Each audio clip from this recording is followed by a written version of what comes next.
Good morning from sunny San Diego.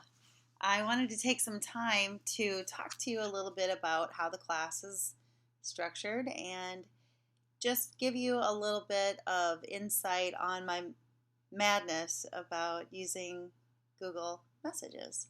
So, you all had a chance to get on the message boards and introduce yourself, and I enjoyed reading all of your introductions. Thanks for your participation and your diligence. It kind of is a little dicosm of what we're talking about with organizations and organizational structure. This was something that many of you have never done before, and it's kind of why I did it. It's change, and sometimes change is hard, and I got a lot of mixed messages from many of you about the message boards, which is completely normal. And I appreciate, again, your diligence in trying to get a new skill. And you just achieved one. Many of you got on right away. It was something that was so simple. And it's kind of like the change process. There's going to be people that grab it right away and identify how to do it without any question. It's just a task that they need to do. And then there's going to be others that it's a little bit harder for. Or maybe it's something that they're not familiar with, so they start to question why the leader is even trying to introduce something new like that. I want you to try and experiment with me while you're watching. So, how do you normally cross your arms? Do you go right over left or left over right? Whichever way it is, just cross your arms.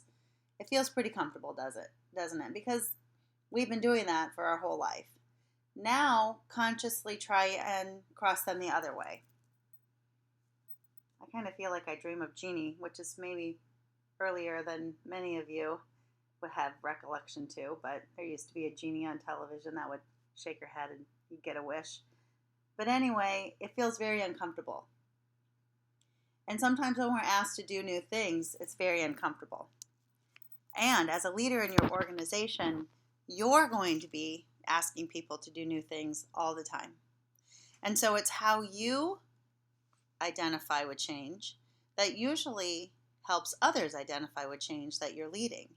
So it was just a little experiment. I am sorry if it caused some of you some angst, but there was a method to my madness. As you read through the chapters 1 through 5 of Bowman and Deal, there are so many. Here's my book. I've been reading it. Just like you do. Every time I teach a class, I try and keep up on the readings just like you guys are reading it.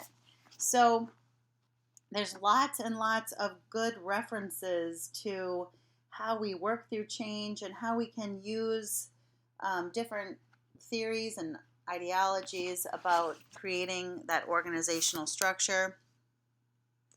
I encourage you to read the book if you have not yet. The rest of the week, you'll be working on your topic briefs. If you have any questions about those, please feel free to email me. The rest of the week, again, you'll be working on your discussion board posts. So as the leader, I left you a little message, but I also wanted to just let you know I'm going to be doing a lot of posts and encouraging discussion topics. You as the leader have a little bit different discussion rubric, so I don't want you to get freaked out about how much I'm actually posting. I'm going to try and do my best. Like I said earlier, I am in San Diego. I'm at a conference for simulation, so my contact with the message boards may be, a little off, but I will get it done.